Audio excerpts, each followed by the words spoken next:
I'm Melody Carlisle. And I'm Sabrina Bradley. And this is Heaving Bosoms.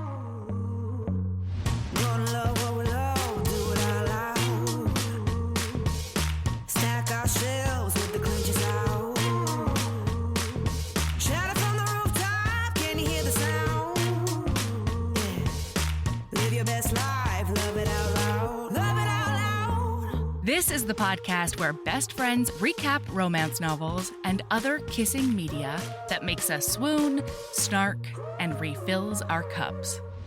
Whether you've read the book or are coming in blind, we'll lay bare every delicious scene and revel in the tropes and subgenres that make romance amazing. All right, listener, strap in and strap on. Headphones are highly recommended.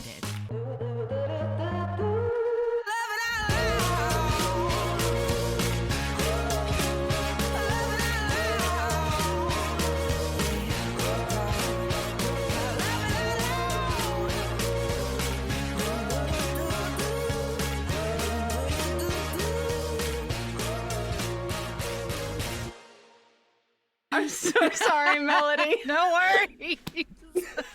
Can you tell that I've been drinking seltzer and bumping around? Holy shit. Okay, hi, Sabrina.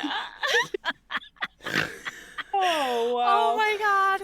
Listener, we started this recording by me creepily watching Sabrina do a dance party and just like bopping along with her without her even knowing, which was amazing. And then we sit down, I'll go to do the count, and she just belches hard in my face. Oh my God, I'm so into it. You're a goddamn horny toad, unicorn, sea urchin. Yeah. You know what? I am who I am. Yes, I love it. No shame. No shame. This is what happens when you drink seltzer and dance. Bop around. And then sit down. That's Your right. body goes, hey, I have some extra. Hey, girl.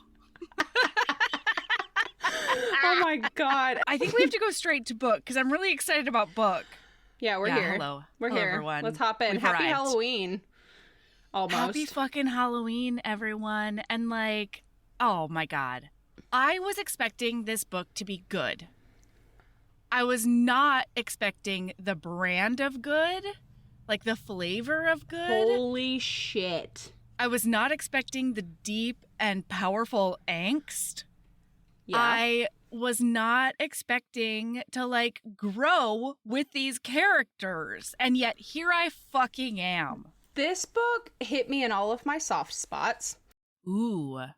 Like, about feeling like stuck in your life. Yeah. And not good enough. And like one year, next year I'll do the thing. Next year. And you just, we'll talk more about it in episode because like I have a lot of highlights from it. So inevitably I will bring it up again. So listener, this book was only like 160 pages. It did not feel like 160 pages. Like this felt like a full novel. Yeah. But it never felt rushed, which was really nice. Like the pacing the pacing on this was perfect. Good. Yeah. It was bananas. Oh, we're here to recap. Oh yeah, hi. Haunted Hookup By Eliza McLane. I'm not used to not doing an intro yet. Oh shit. Oh no. Hold on. We have to shout out a bunch of new patrons because we have a bunch of new patrons. That's very, very exciting. Okay. Hell yeah. All right. So, hey, everyone. Thank you for joining our Patreon. We want to say a huge welcome to Lindsay C. and Gudrun W., Sophia L. and Emma J. Tiff L. and Lisa L. Faith J.E. and last but not least, Jill. Hi, Hello. everyone. Welcome. I'm so glad you're here. Yay. Yeah, so we got a ton of bonus episodes for you and other stuff at the higher tiers. If you want to join, that's patreon.com/heavingbosoms podcast. and y'all make the show go. So that's huge for us. Thank you. And for HBs everywhere. Yes. Okay, now we got to get into this book. Now we can. Let's get into this book. I love this book so much. I fucking loved this book. It was a shocker, like, overall. Even though there wasn't a shocker, I will just say that out loud. I was shocked as fuck. A shocker didn't happen. Oh. You mean like the sex like thing? The book was a shocker, but there wasn't a shocker included. You know what I mean? For once in my life, that is not immediately where I went with my brain. So, anyway. No, truly, for once in your life, like that's astounding to me. Usually, I go immediately to. Yeah, it's almost Sabrina. It's almost alarming to me, honestly. I'm gonna keep an eye on you today. Okay, so we've got Alice. And the way that this is organized is over a weekend that she is spending at Hathaway House. Yeah. So each time we open a chapter, it'll be like Hathaway House, night 1 or 2 or 3, and then the character's perspective it's from. It's either Alice or Dominic. So we start with Alice. And, like, she is at a costume party. It's an opening event for the Hathaway House's Frightful Nights weekend. Mm-hmm. And she's dressed as a butterfly. She's got this beautiful blue sparkly gown on. She's got a mask. She has wings. Ah, wonderful. And the very first line of the whole book is, "The hot vampire across the room has been watching me all evening." And then the next line is, "I know because I've been watching him too." And I was just like, oh, it's on. Well, then I have never felt more seen because she felt awkward about realizing all of this. And so she just grabs a random book off a shelf and starts like flipping through it to give herself something to do with her hands. And I was like, yeah. Well, okay, we'll talk about this more as the book goes on, but by the end of the book I realized, I had moments throughout the book where I was like, that's a me, that by the end of this book I am neither of these fucking characters. Ooh, to be clear, really? Never in a million years. They both do things and feel things about certain things that I'm just like, I cannot identify with you in any way at all ever again. Which is unshocking based on some of the things that I've talked about on this podcast. I'm excited to hear about all of this. But, I did feel very seen in the first, 2 paragraphs before it all went to hell in a fiery handbasket. Oh, my God. Because she's unbearably shy, and she's feeling really weird because she has been sort of obsessed with this house and its lore for years and years and years. So we end up learning the premise of this book when we hop over to Dominic's point of view, because he is here to basically face his childhood fear of the dark. And we learn more about that later in the book, but he does not believe in haunted houses. He doesn't believe in the paranormal, period, the end. And she, meanwhile, has always been a believer. She's actually here because she is sort of a hobbyist expert on this haunted house, on the family, on the lore, on the whole shebang. Partially because she grew up hearing a lot of stories from her grandmother. And then that sort of gave her the bug, and she went down a research rabbit hole that included first-hand letters that were stored at the Boston Library and stuff. She's gone super deep. So she's there, but she's worried about this because she is really nervous and shy and doesn't know how it's going to go as far as being a public speaker is concerned for the rest of the people there. Well, yeah, because so the owner of the home, who is the great grandson of Ruby, we learned her name is Ruby, the main spectral figure in this that's book. the ghost whose prob's there, but maybe not. Yeah, maybe. She's totally there. She's maybe completely not. And utterly Ruby there. is totally Listener. there. Yeah. To be clear, I made the mistake of reading this book while I was big chilling at home, just like I usually do. All on your onesie? All on my own. And then like my little notification went off and was like, hey, Sabrina, it's time to start getting ready for bed. And I was like, fuck no, it's not. And I swapped over books. I put this bitch down and like went and read something else. Because to be clear, listener, this is a spooky fucking book. It is officially the spookiest book we've read for podcast. Like, a lot of our Halloween picks, they've run the gamut. We've done historicals. We've done, like, quirky contemporaries. Pounder. Yeah, yes, we've done a pumpkin pounder, which was incredible, by the way. But, like, this was spooky. This was legitimately a scary book. Like, the romance was great. It's a great, like, go buy this book. It was a great book. Worth it. Don't read it at night alone in your home when you live in the middle of nowhere. Like, there's so many, like... Especially when you have a penchant for gas lamps, Sabrina.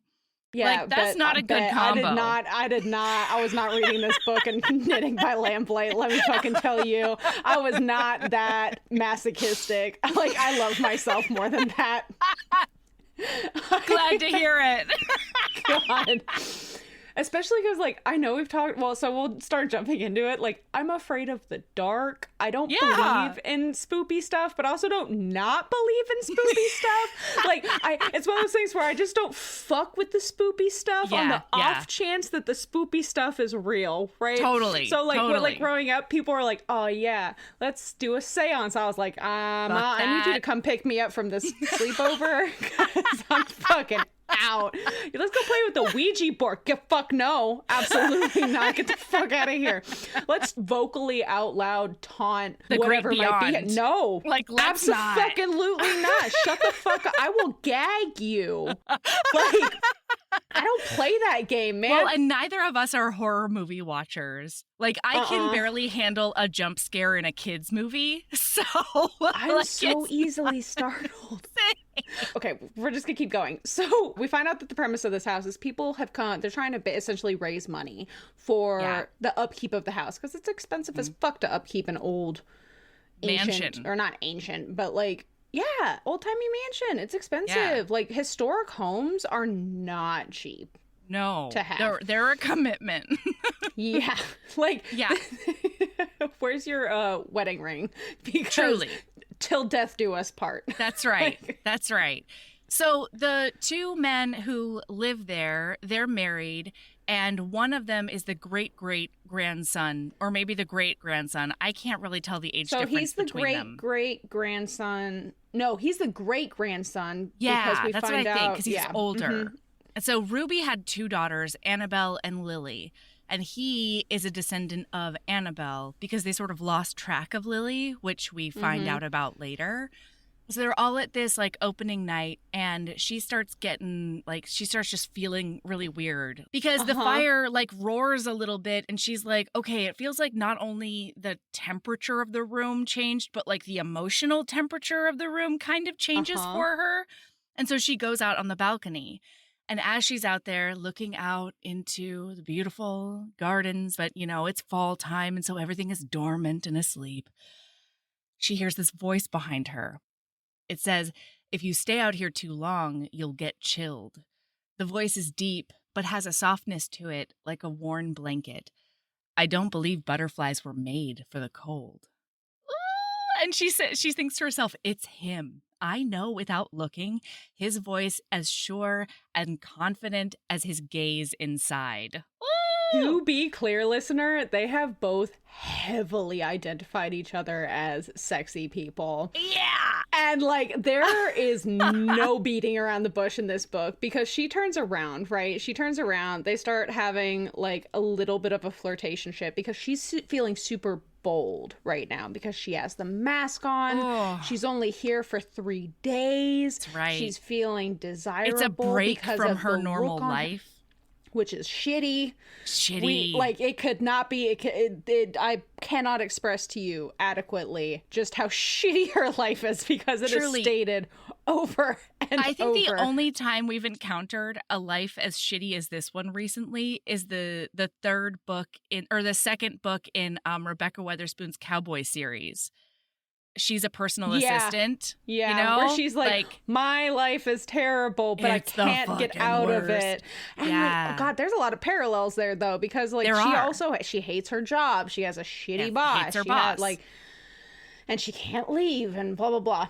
So, So then he says, am I disturbing you? Oh, that voice. It's melted chocolate and warm whiskey.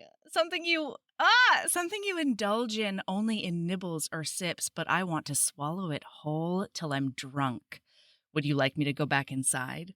And she thinks to herself, the easiest, safest thing that I should say out loud is, yes, please go back inside. There is a barrier up between us. And she can't. She says, please stay. Yes. So now they start chatting, okay? And she's a little chilly, so he does the fucking goofiest Halloween thing and takes off his fake vampire cape and puts it around her. And it worked on me. Oh, it totally worked on me. Like, swoon central. And so he, like, ties... I almost said ties her up, and I'm not wrong, but not yet. And so he puts it around her, and he is going to keep her warm. And they have made it clear that both of them are single. Okay. Yes. And then he is like, oh, there's just something about her that feels familiar. And he's drawn to her. So then he asks her to tell him... Like, so they start chatting, and he asks her to tell him about the house, because he's like, it's just an old house. And she's like, no, it's so much more than that. And so she starts telling him the story about Ruby, the woman that died in this house. Okay. Yeah. She died in a fire in 1910. And so Alice is telling a story about the aforementioned letter where Ruby's father threw a ball because she needed to get married, and some local hooligans snuck into the ball. The ruffians. She and this one named Brendan ended up talking in the library on all the balcony. And they went out on the balcony. And like they shared a kiss out there. Kissed at 10 p.m. on the dot. And then dong, they hear. Dong. And so the next like 4 paragraphs are us following how many times the grandfather clock is tolling, while they're like getting closer and closer to each other. Like, are they going to kiss? Are they not going to kiss? Dong. It's incredible. And then Alice says, oh, fuck it. And she says, goes for it. Yeah. And then they have a good kiss. Super duper hot. And it's long. It's a good one. Wow. Yeah. They're going back and forth, and like she's like, you seduced me, and he's like, well, actually, I believe that you seduced me. Yes. I believe it was you floating around that room tempting me with all your glitter. You who stepped outside, leaving yourself here all alone. You who kissed me, butterfly, and then asked for more. Oh my God, she says more. Because he pulls away to kind of check in with her. Let me say, the consent in this book, top notch. From start to finish. There's verbal consent, there's physical consent, there's situational consent, there's like check-ins, there's consent check-ins, and like and all of them are sexy. I'm just gonna say that right now. This is a great model for like making consent sexy. Straight up, I'm gonna have to go down the, like, does this author have a bunch of other stuff? Yes. Like, I'm about to be going down a rabbit hole. Yeah, so one of her first books came out last year at Christmas time, and I think it's called Santa Baby, maybe. Is in this series. Like, yes, I think so. It's real good. Okay. Real good. Well, there are toys. It's a whole thing. Well, all right. Then, that's another thing is like the kink in this book. It's like so beautiful. Like this is such a good example of kink in a relationship. Like through the epilogue and like just throughout the book in general is like kind of maybe like pushing on each other, testing, asking questions. Like, oh God. And it's so organic. So like just to like give an example, because it's a really good point. She says, you have fangs. And he explains that they're caps. It says, seemed pointless to be a vampire without them. And then in his inner monologue, it says, she gives a mute nod, one hand rising to her neck like it did while I watched her inside. Dangerous heat slides up my spine. I'd bet anything my butterfly has some vampire fantasies, and I'm damn tempted to make them come true. And then there's another paragraph, and it says, my butterfly? So, like, it's super organic, and the way that they find out about each other's kinks are just, like, it's all conversational. And yeah, it's gorgeous. And it's never a sit down, we're going to have this conversation. It's just learning about each other and then asking each other questions, because as they come up, like, is this something that you're, like, it seemed like this is something you'd like, so let me just check in.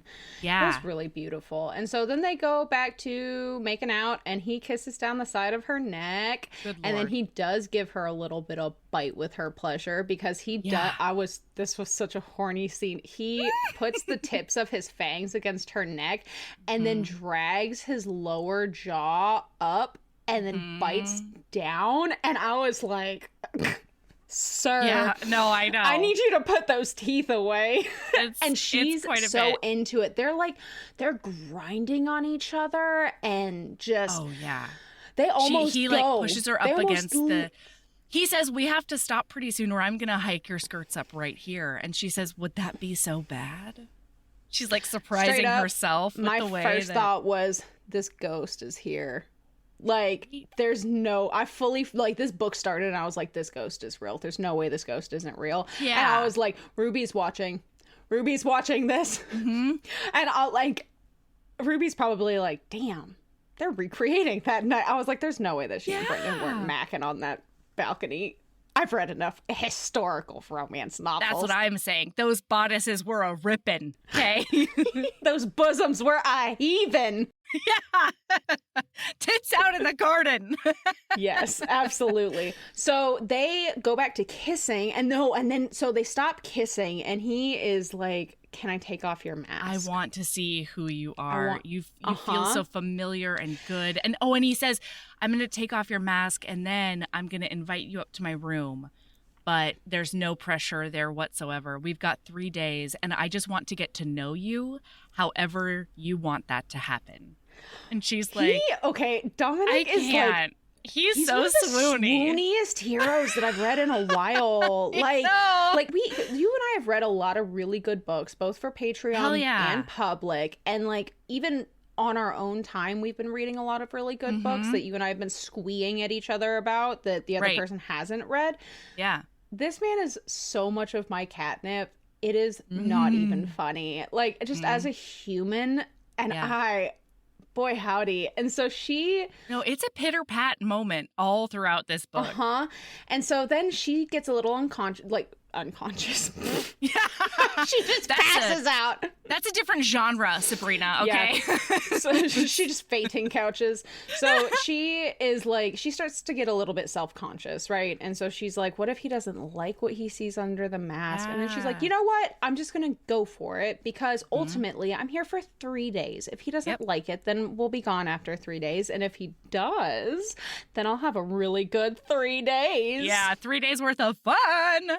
So he takes off her mask and goes, Alice? And so she's like, how do you know me? What's happening right now? And he takes off his mask and he's thinking to himself, oh my God, she has no idea who I am.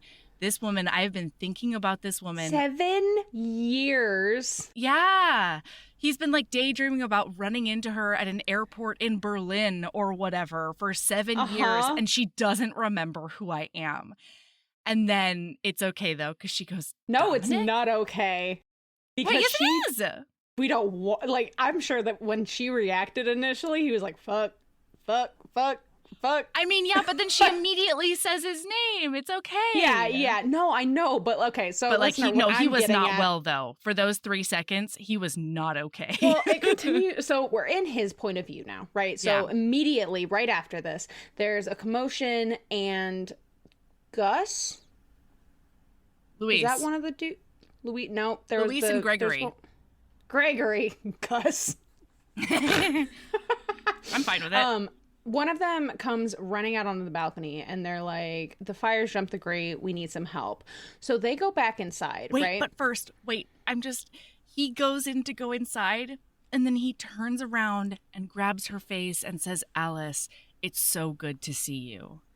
And then goes inside. Like, he has to double back to be like, I'm a Swoonosaurus Rex at your face. God. And then go back in. He really is. I can't. So then we get our first directly obvious spoop. Paranormal situation. Melody? Were you not okay? When I tell you this scene started and I was legitimately sitting in my chair and I like paused and looked up and I was like, am I gonna be able to read this though? Like, legitimately, I was like, I don't know if I'm gonna make it. There was a moment where I was like, do we need to buddy read this? Like, I was thinking that. I like straight up, I was like, can I call Melody and we can like read this together? Chat. We're so baby. We're so lame. We're so baby. And so what happens is the fire has jumped over the grate, okay? And it is not acting like fire should. It's like maybe just an inch or two on, and it's on the carpet. It's not blowing up. It's not causing anything. It's just kind of going along the carpet really It's just slowly. a little exploratory snake. Yeah. And then it would go up to a person and then leave and then go up to a different person. And then it's just sniffing around the room. And so then it's happening. Well, in the most creepy way fucking possible, Alice from behind everybody comes up off of the balcony like a fucking wraith and said, she always said that the house likes fire. And I was like, bitch, that's the point. I am fucking, like, I would have been staring there like, I'm not moving because this fire is freaking me out, but like also like I don't want to like start something. What if it chases me? Sure. And then Alice comes up off that balcony and says that shit. I'm out. The house likes fire, ma'am? No. Yeah, so... And so then it goes, Annabelle doesn't it go up to that. her? Oh, God, yeah. Well, no. So then it goes up to flare up? him. Oh, okay. So then it goes up to him, and he says, it moves slowly, eating up only an inch of the rug every few seconds. If it was a person's pace, I'd call it deliberate. Oh, deliberate. Cue all of the books on one of the bookshelves getting flung off of the bookshelf like somebody brushed their arm aggressively over the shelf. They all hit the ground. He is now, because we learn later, we'll get into the story of it, but like, oh God, Dominic has big trauma with spoop, okay? Yes. And then you're right. The fire goes along and gets bigger. Now it's like 2 feet tall. And then Alice says, by the way, in his mind, he says, and I feel very seen by this. If I am anybody in this book, it's Dominic, okay? To be clear, I am not Dominic in the epilogue, period. I'm not Dominic probably about halfway through this. I'm none of those people. But right now, he says to himself, do a story on a haunted house, I told myself. You'll see it's all hogwash and it will help you finally put all your fears to rest. And I was like, that's a mood. That's a mood. Yeah. So Alice, the fire's doing its bonkers thing. And Alice says, if you're here, I want you to know I'm your friend. I'm sorry we disturbed your peace tonight. And then the fire goes blue. It goes blue in the center. And it stops moving.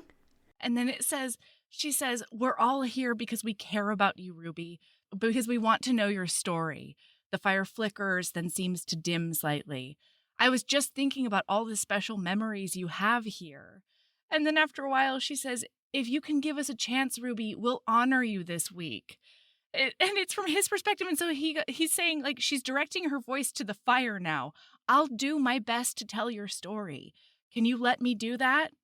Above us, the chandelier has slowed. The swaying crystals sound like rainfall. Oh my God. Gregory's shaking voice brings my attention back to the ground. It's just like, what the fuck is happening? The fire's gone. She is fully, like, this isn't going to be the right analogy, but, like, she is the kid who sees dead people. Okay? Like, she's such a creepy asshole in this scene, and, like, it's wonderful, right? But she's never saw that full movie Wednesday because I Addams. got the spoiler that he sees ghosts. I was like, nope. Nope. So then, right after all this happens, the rug is still kind of smoldering and black from where this fire has been on it. Yeah, but the fire's gone. No, it's gone. And so Gregory claps his hands twice and says, well, fair guests, I believe we've gotten off to a wonderful start. Now time to go to bed. Gregory, Gregory. Read the room, buddy. Wow. Gregory. Okay.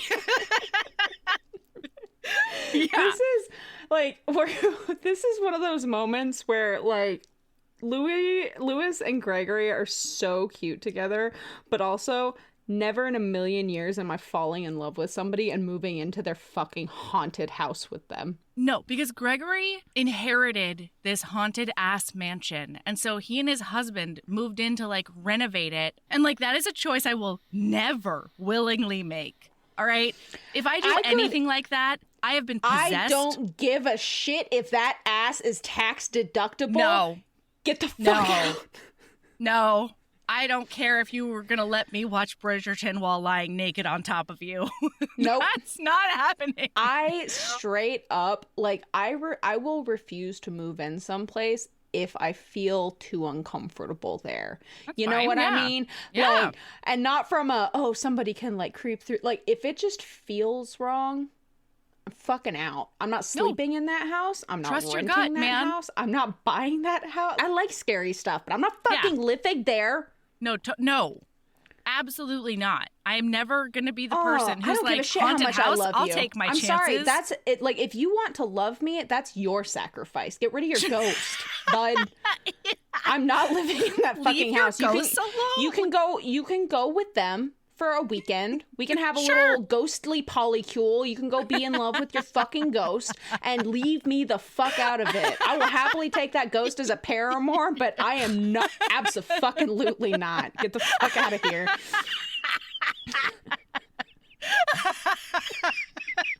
Oh my god. So then they're like, don't worry, we'll clean up this mess. We're really used to it. Pardon me?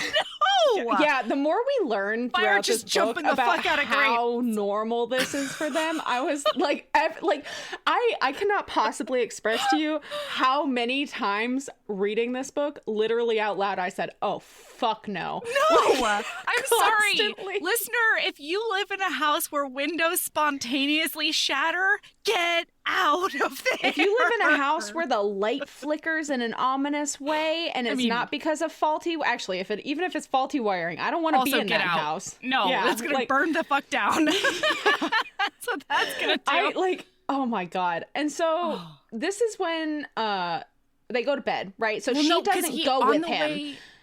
Because Gregory is like, oh, do you two know each other? And he's about to be like, oh yeah. And she's like, no, we don't. And we're like, meanwhile, I'm sitting here going, what the fuck is wrong with it? Why, like, what's wrong? She's so weird. She's like, not really. We just went to the same college years ago. Nothing interesting. Mm-hmm. And then he's like, no, we were friends. And then she's very surprised by all of this. And like, she won't meet his eyes. He asked if they could chat. And she just like cold shouldered him kind of. She's super awkward now. And she goes, we'll be here for 3 days, remember? Like, we can just talk tomorrow. And so he's like, okay, I don't know what just happened, but, you know, maybe she's, like, overwhelmed by the spoop that just did spoop upon us. Mm. But, like, I still want to kiss her. This is a braver man than I. Right? For staying in that house. Yeah. Okay. So then the next morning at breakfast, the cutest thing happens. And I can't tell if this is something I would do or something I would never do. Is it grabbing 5 pieces of toast? Because you don't know, you're trying to avoid somebody. So you grab 5 pieces of sourdough and then you just fully go into this and just lean in hard and keep adding food. Ladle eggs onto your plate until it's falling off. Give me 8 bacons, please. Like, because she's trying to avoid looking so at hard him. At this buffet. And he's like, hey girl, just wondering if we can like chat. And then she's just like, you know, throwing stuff on her plate. To be clear, like, so to give some context to your listener, this isn't her point of view. Now we find out why she reacted so weirdly last night. And it's Yeah. because Dominic has always been that perfect golden boy.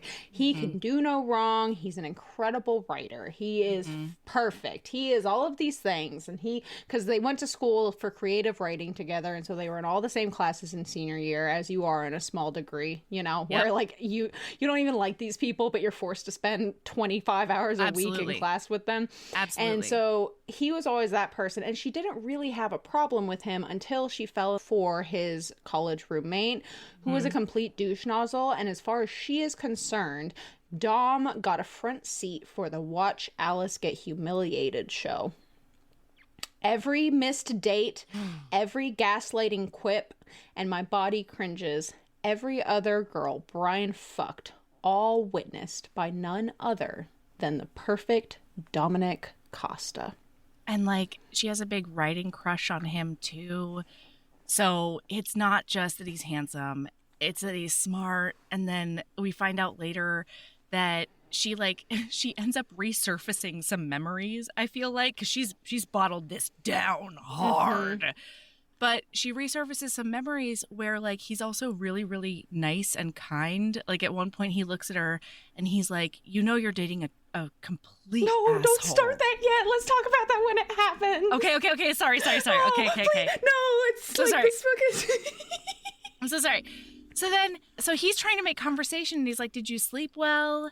And she's like, and it's so funny. She's like, I slept horribly.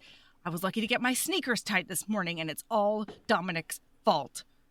Yeah, because she couldn't help herself but touch herself last night because she's a horny little toad. It really is horny toad season. It's horny toad season. I love it. Yes. Yeah. So then the guys start doing like the welcome to breakfast speech. And they're like, there's two people here that I specifically want to point out to everyone. One is Alice Cardosa. She is an expert on the house and the family and everything. And so she's going to be giving a couple of specialized tours and that kind of thing. She's a great resource. And then the other person is Dominic. I don't know his last name. And he Costa? is not... What is it called? Yeah, Dominic I literally Costa. just said Dominic Costa. Did you? Yeah. I love you. Sorry. Oh, I'm looking at it right now. It's literally up on my phone too. Hello, everyone. You're like, I don't give a shit. I Moving don't on. really care. Yeah. Whimsy. So they're like, he's a writer and he's going to do a piece on this. And then he asked him to like give everybody sort of the TLDR on what his newspaper piece is supposed to be. And so he says that he's basically there to shit on anybody who likes paranormal stuff. To and, be clear, draw the curtain back. Hang on. He does not That's what say Alice it that hears. way. Well, yeah, because she says, so you're saying you're here to write an article about how we're all crazy. And he's like, that's not no. quite what I said at all. By the way, he loves this. So that chapter ends, and because she's getting excited again. This is the first time that she's felt fizzy in her brain, like opinionated, and she's gonna fight back. And this is my first highlight for the next chapter in his point of view. He says there's an edge to her, something just a little bit jagged, and I love it. I was like, yes, Dominic. Yeah. Well, and that was part of their dynamic back in school. They were not only critique partners, and we find out that he would highlight any passage of hers that he really, really enjoyed with green gel pen. And I don't know why I found that so charming, but I really fucking did. Well, and then I'm pretty sure it was a shimmery green. green gel pen. Like, I can't with this man. And then they would also go back and forth about and like have pretty heated, lively, and open debates that they would go back and forth together. And so this conversation they have at breakfast sort of triggers all of that for both of them. And they're both like, into it. And then this is when we start to go on the tour. Can I tell the story about the portrait? I would love that. God, all of the stories from this book. Like, okay, so earlier, I don't remember exactly when it was, but you literally quoted it. And that was the moment when I was like, oh, this is a book that's going to make me cry. Yeah. Like, yeah. And not even because of the modern stuff. Like, hearing the story and learning the story about Ruth, I'm getting emotional just thinking about it right now. Yeah. Like, I cannot possibly express to you, listener, how touching this entire book is from both a modern, like the modern contemporary perspective, and also looking back at the history of the house and the person who is haunting it, right? So we know about Ruby, we know about Brendan. They end up getting married, right? And Ruby creates the life that she didn't have because she was a really lonely only child. And then because this was their family's vacation home, and then her father wiled away the fortune, and so they ended up moving here permanently, and so she was alone. She was the only child that was ever born to her parents, and she was lonely. She had no kids to play with. She had no friends. She didn't know anybody, and all of these things. And so when she met Brendan, they create this rotating door of friends and family and love and laughter and beauty. And so this is when we find out, because Alice is looking at the portrait and telling the story to everybody following, right? Following her around. By the way, we already have people who have left. After the fire thing, they were like, we're out. Oh, yeah. We're done. And so Alice is now telling the story to who is left, which is a French couple that nobody is entirely sure knows how to speak English, and has stated multiple times throughout this book that they're like, I don't know if they understand what we're saying. They seem to only be existing on vibes, but they're totally making it through. Yeah. They're living their best lives. And then there's a honeymoon? A couple honeymooning? Abso-fucking-lutely not. Listen, Abso-fucking-lutely not. I know several people where, like, this is their dream fucking honeymoon. Yeah, good for them. Good for them. I know. I'm like, live your best life, love it out loud, but also fuck that. But also, not me and mine. Yeah. So, like, I'm glad these people were allowed to leave and that the doors weren't locked on them, you know? Yes. Like, Ruby's not like, wait, you're not allowed to leave. Shunk, click. You know she has the power.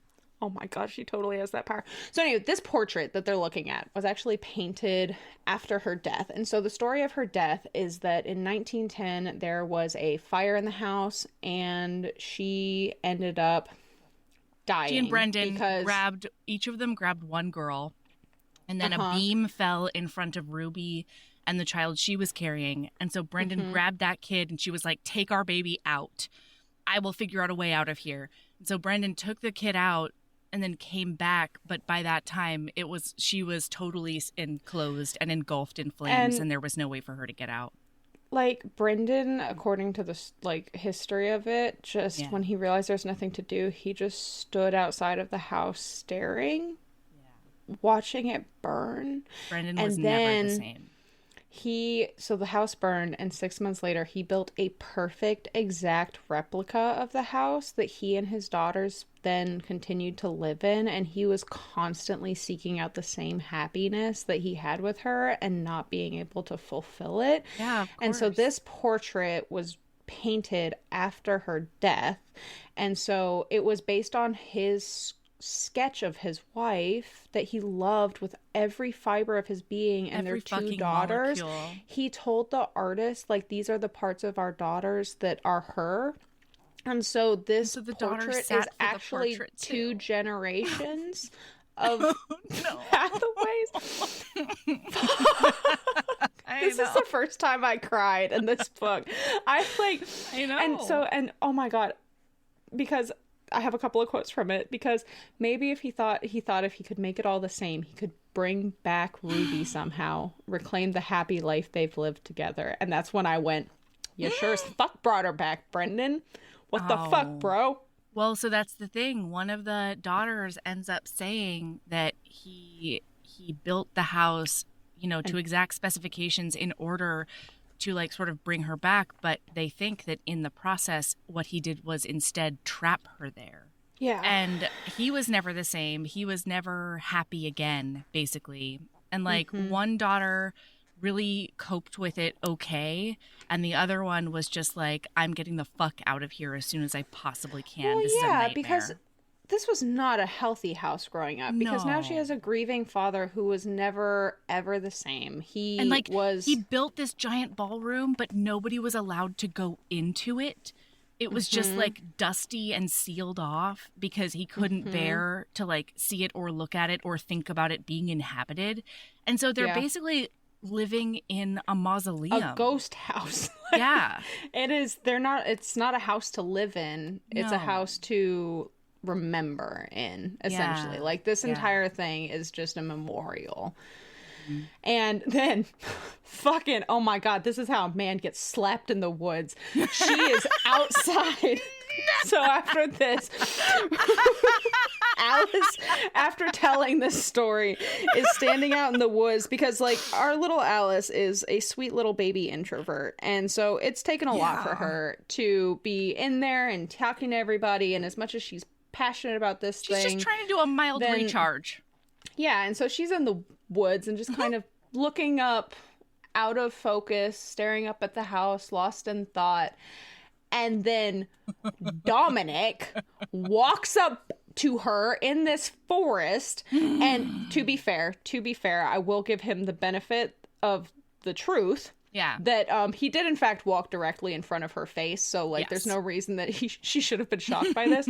But he speaks up and she jumps a little bit and she's like, you know, it's rude to sneak up on people, especially in a haunted house. And I was like, this is how a man gets stabbed. Oh no, totally. This is how you get popped right in the face. And like that's when he said that, and he's like, well, I walked literally directly in front of you, bitch. I was clearly not paying attention. I'm about to. You'll be able to see what's coming for you. It's this fist. No, and the first thing he says is, "You've been hiding from me, Alice." Is there a more ominous sentence that can be said to you by surprise? Shockingly, I did not take that way. Like, of all of the things, shockingly. Oh my God, that's so funny. Well, and so she's still okay. So for a little bit of context, as we're about to jump into this, as far as she is concerned, when he was trying to get a hold of her last night, he was she thought he was going to basically give her a let me down easy talk. Mm-hmm. Like, I didn't realize it was you. You're so great. You're just not for me. But it's not. Nah, blah blah. Meanwhile, he's like, oh yeah, dream girl right here. Mm-hmm. And so he keeps on trying to talk to her and she's like, please don't. Like, don't even worry about it. And he's like, worry about it? Why would I? And she's like I said, let's not, okay? Jeez. And it's like super awkward. And at one point he's like, he has his hands behind his head and he's like, I've thought about seeing you again a lot, actually. And it did not go like this in my head. There's a record scratching in my head. Oh my God, it's so cute. And she's like, what? What are you talking about? Oh, it's so cute. And so he's like... And, like, this is great because, like, there's no beating around the bush. He doesn't, like, play coy or anything. Like, from the get-go, he's like, we'd reminisce about classes and, like, professors, and then I might get brave enough to ask you out for a drink or a coffee. And, like, you're actually excited to see me in my fantasies. This quick memory lane trip would go late into the night, blah blah blah, and it was just like so sweet. And she's like, what but why? And he's like, because we were friends, Alice, because I always liked you. And I was like, I love him. I love him. I love this man. Yeah. And so then he like reintroduces himself. It's so cute. Like, he's like, starting over, and she's like, starting over. Oh, and then one of my favorite things is she's like, you don't know me. The woman you met last night, that's not me. And he's like, who are you then, Alice, if you're not that naughty butterfly from last night? To be clear, listener, her nickname's Butterfly, and I am into it. Yeah. Yep. It was great. Yeah, and she goes, I'm just me. And she's like, my life sucks. I live in the same town I grew up in. I work for a lady who does self-help that doesn't help anyone. And really, I'm the one who probably needs a self-help if anybody does. Mm-hmm.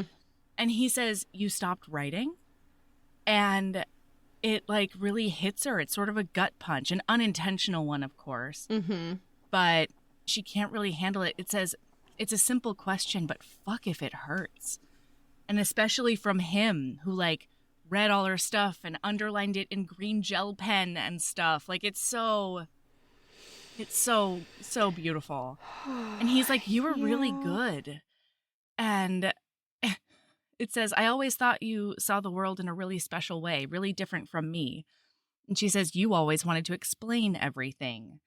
And, like, that's exactly why he's here, is to, like, you know, unmask the Oz behind all of the machinations in the house and prove to himself and the world that ghosts don't exist.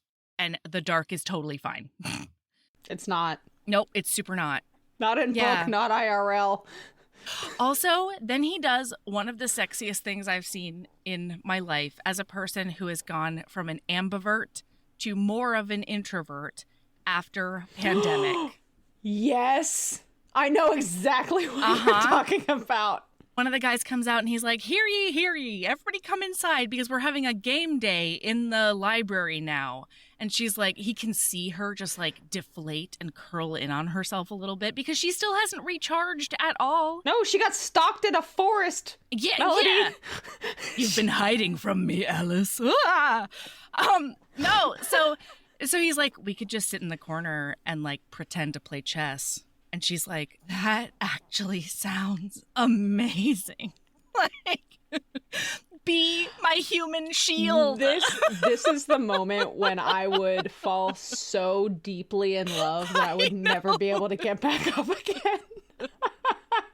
Yeah. Because, like, I'm fully an ambivert, and, like, I am just go, extrovert and having a great time. And then I hit that wall, and I have flips. Nothing left. No. There's nothing for you. I need to sit quietly. Like, somebody can be in the room if they need to be, but, like, and I've gotten really good at doing it even in a group where, like, I'll just disengage from the conversation and I'll just kind of sit, and like my close friends are really good at just not interacting with me because, like, they can tell. Yeah. Okay. So then dinner happens and she ends up telling a story. I would have cut myself accidentally. Oh, yeah. When all of this happened? This night, listener, get ready. If you're a scaredy cat, I don't know why the fuck you're listening to this episode if you're a scaredy cat. But, like, I mean, I think the best way if you're a scaredy cat is to listen to these us. Two jokesters try and make our way through a scaredy thing. That's true. I'm kidding. Oh my God. So they're all at dinner. I'm sorry, I just came across a highlight and I just need to read it out loud because her hair is pulled up in a messing bun that leaves her neck exposed. Christ, I want to scrape my teeth on the curve of her perfect breasts. Feel the softness of her thigh under my palm. I have a question for you. Okay. That I meant to ask earlier from the balcony. Tell me everything. There was a time in my life when you asked me if I've ever been tongue fucked in the mouth. Oh, yeah. I beg you the question. Have you ever been tongue fucked in the cleavage? Okay. I meant to ask you this too. I have that question because I'm thinking about this both as somebody with cleavage and as somebody who likes to shove my face in cleavage. Totally. I have never done the done or had the done did. See, okay, I am not a great person to ask about this because I don't have a lot of cleavage to speak of. And so if you tried to fuck my cleavage, you would just lick in between my boobs, which is fine. I'm sure that's happened, but that's a totally different thing. That is from tongue fucking cleavage. As somebody with a pretty honking pair of bazingas, okay? Absolutely. Boy, howdy, if you're going to tongue fuck a cleavage, I got the cleavage for you, my friend. That's right. And I was thinking about it, and I was like, I don't know that I've ever had somebody tongue fuck my cleavage. And on top of that, I don't know that I want somebody to tongue fuck my cleavage, especially if I'm wearing something that I have to keep wearing. Because let's be clear, it's sticky. That cleavage is smushed, which means like all of the sweat and the dirt that has like collected there. Because like that's a shelf, my friend. The you body realize glitter, that, like maybe that too. But the like crumbs? I was just thinking about, and I was like, that's not what I would think about, even if I had boobs in front of me. I don't know that I would think to myself, I'm gonna tongue fuck that cleavage. No, I would do a big nuzzle, you know. I would nuzzle for Jesus. Absolutely. Tell you I that will much. motorboat the shit out of those tits. I will shove my face in them. But I've never thought about tongue. Listen, I've never thought about tongue fucking Like, I think anything, really, you know? Anything other than the obvious. Yeah, exactly. Yeah. It just, I had that question and I just suddenly remembered it. Yeah. Because you said the thing about whatever the fuck at dinner. And I was like, I need an answer to that. Listener, we do weekly posts in the cult now. Oh, yeah. We also, you can email us, heavingbosoms@gmail.com. If you've ever had your cleavage tongue fucked or you done have a tongue fuck on a cleavage, let us know. Share with the class. Please. Or if you want to know. Feel free. If you want it shared fully with the class, but you don't want your name attached to it, send it to us. We will share with the class. We will share with the world your secret private story with no names attached. But absolutely. Also, there's a way to post anonymously in the cult. Pretty sure. That too. So either way, you can do it without any kind of identifying markers. Absolutely. And I've got no memory whatsoever. So even if your name is attached to it and we meet someday, I will have no clue. Oh, yeah. Oh, no. Even if your name is fully attached to it, I'm going to meet you and like you will have to actively be like, I was that I'm person. The tongue fuck person. And I would be like, oh, hey. But until then, there's no fucking way. Also, fully to be clear, in a year from now, I may pose this. You may answer this question, and I may pose this same question to Melody in a year. And And we will have the conversation as if we've never had it before. Both of us. Poor Michael has too good a memory to be married to me. Oh my God. It's I can't tell if it's like my greatest dream or my worst nightmare to be with somebody who has a great memory. Like, if they do have a great memory, they're going to have to be so patient. If we watch the same movie, I'll ask the same questions or say the same things at the same point in the movie. To the point where, like, we watched something and at the very end, there was, like, a song or whatever, and it said, like, by David Hasselhoff or something. And I was like, David Hasselhoff was a singer or, like, whatever he was doing? And Michael was like, yes, we talked about this. We had this exact same conversation in the credits about David Hasselhoff. You know this about David Hasselhoff. And I was like, I really don't, though. And then he told me about how he was really popular in Germany or something. Listen, I don't even remember that much about the second time we had the conversation. That's beautiful and perfect in every way. You know what? The way I view it is I just get to enjoy things more than once. Absolutely. I get to enjoy the wonder of learning something new. Yeah. Over and over and over again. And I get the honor of having the nickname Goldfish. So that's also nice. Super cute. I know. Goldfish. He's like, oh, my goldfish. Because I can't remember a single fucking thing. That's so cute. I know. Oh, my heart. I know. He's a fucking dreamboat. I don't know what to tell you. Oh, shit. All right. So at dinner time, spooky things happen, and she ends up like holding his hand under the table, or like holding his thigh under the table, because he gets really, really freaked out by like the chandeliers swinging around and stuff. Well, so before that starts, though, she's telling another story about Ruby. I keep wanting to call her Rosie because of Deal with the Demon. Yeah. But she's telling a story, and then all of a sudden, in front of them, specifically in front of Dominic, I swear to God, Ruby has it out for Dominic. Oh, yeah. Ruby knows exactly what Dominic's buttons are. Uh-huh. And she also knows that Alice wants him to find her button, a very specific button, which when we have some revelations later in this book, I'll be honest, I was like, Ruby, you don't need to wingman this. You don't need to wingman that hard. Yeah. Ruby wingman's hard. Yeah.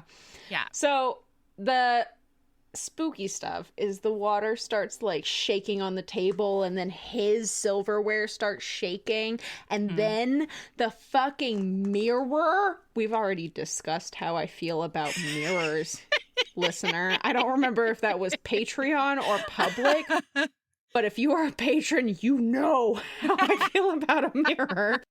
And then the mirror starts shaking, and Alice stands up and looks into the mirror, and Dominic stands up right behind her, except he can't see himself. He only sees Alice and like a specter, a shimmery specter behind her. And he's like, I should be there, but I am erased.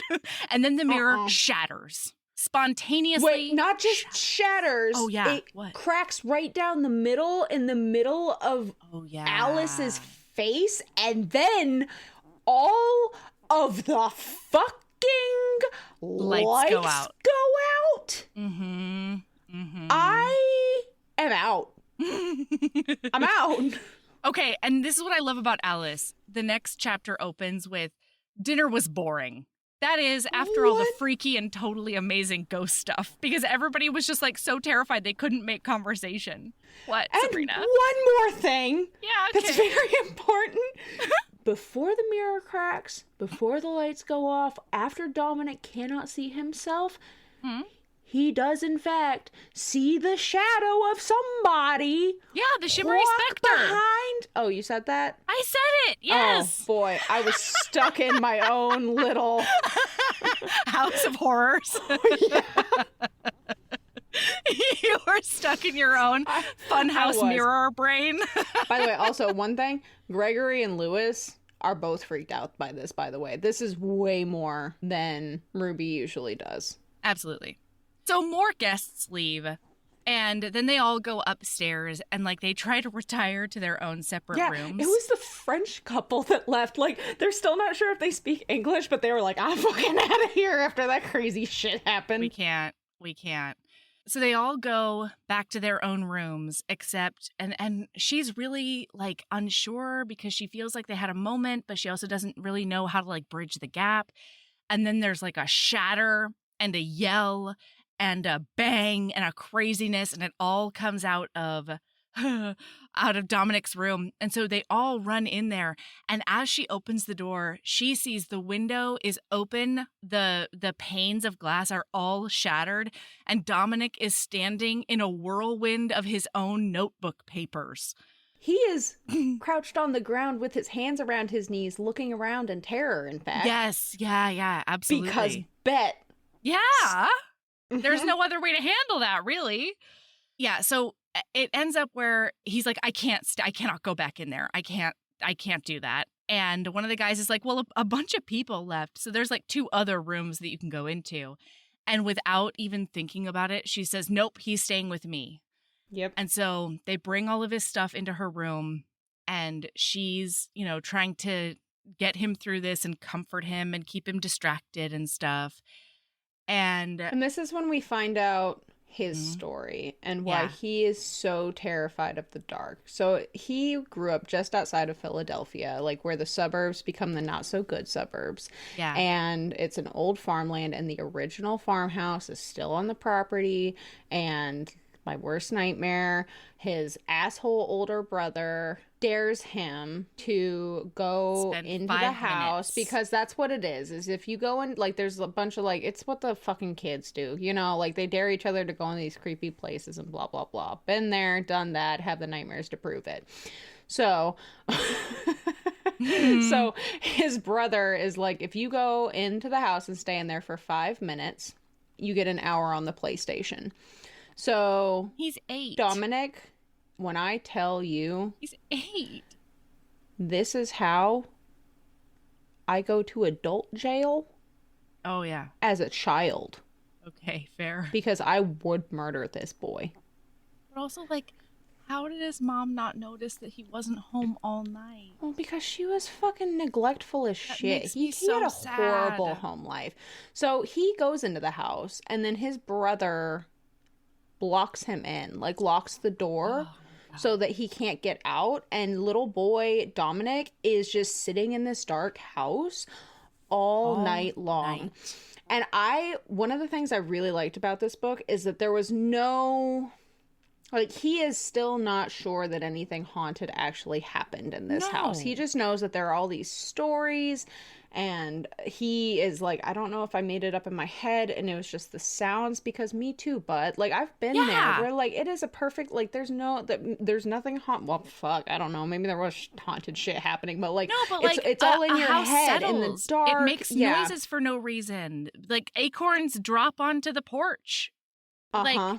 shit makes Yeah. noise, and it sounds And so fucking terrifying. ever since then, he's afraid of being in the dark, period. But, like, in general, he's just scared. And so his whole reason behind coming here is one of his co-workers or co-writers or whatever basically was like, hey, the story came in. And Dominic was like, I'm going to face my childhood fear. Yeah. And boy, howdy. This is one of those places where I was like, you and I are not the same. Okay, but really quick, before any of this happens, while she's thinking about him, she's reliving part of their history from college, and she remembers one of the times that Brian stood her up when she went to go get him, and they end up sitting there for a while, which happened pretty often. Like, he and Alice would end up watching movies every once in a while because Brian just like blew her off after she came over for a date night. And so this was the night where he finally looks at her and he's like, Alice, like, you know that you're with an asshole, right? Like a total asshole. And she like sort of doesn't say anything. And then he says, what I want to say, Alice, is that you deserve better. You deserve someone who will. And then Brian walks in and they end up hanging out for the rest of the time. But those words keep on going through her head. You deserve someone who will. And she wants to know what the end of that sentence is. Like, And then the shatter of glass and the blah. And now they're both inside her room. So this is when that she's basically reassuring him that this is not, and this is such a mood where you have something and rationally, logically, you know something, but it isn't until someone else says it. Yes. Because she tells him it wasn't your fault. And having lasting trauma from it is natural. You have nothing to be ashamed of or embarrassed about. And he is absolutely taken out by just these words that he didn't even know that he needed to hear, but it has changed everything. And he tells her, you fill me with wonder. It pushes away the fear. And then it's on to him. On well, and she says, I'm scared about this. Like, they make out and stuff, and she's like, I'm scared. And he says, I would never hurt you. And she says, no, that's not the problem. The problem is that I know that I'll have this and then I'll have to go back to my shitty life. And like, how do I do that? And so if I let myself do this with you here, if I let myself light up, I'm afraid I won't be able to go back to any of it. And I don't know where that leaves me. Yeah. I can't tell you how many times I felt that way. Like, this book was it was really cathartic to read. Yeah. In a lot of ways. It's beautifully written. Yeah. And she says, like, you know, back then in college, I thought you were like so perfect and confident and you were so talented. And I felt like a fraud all of the time. And then she says, when you took off your mask last night, I saw it was you. I felt like that girl again, shy and not good enough, humiliated by Brian right in front of you. And then he says, to me, you were that shy girl who was so insightful and brilliant, and it made my blood boil, especially when you did it all in that Buffy the Vampire Slayer t-shirt. Oh, oh my God. So anyway, she's like, I want to make you feel really good. I want to do this. I want you, but I don't want you to touch me. And he's like, wait, so are you saying that you just want to have your wicked way with me? And she's like, Yes, I do. And so he laces his fingers behind his head and just lays out naked for her. And he's like, I invite you. He just takes off his shirt. Oh, yeah, and that's he's right. He's wearing just gray sweatpants. God. Yeah. How dare this man walk into this room with lingerie on? I know.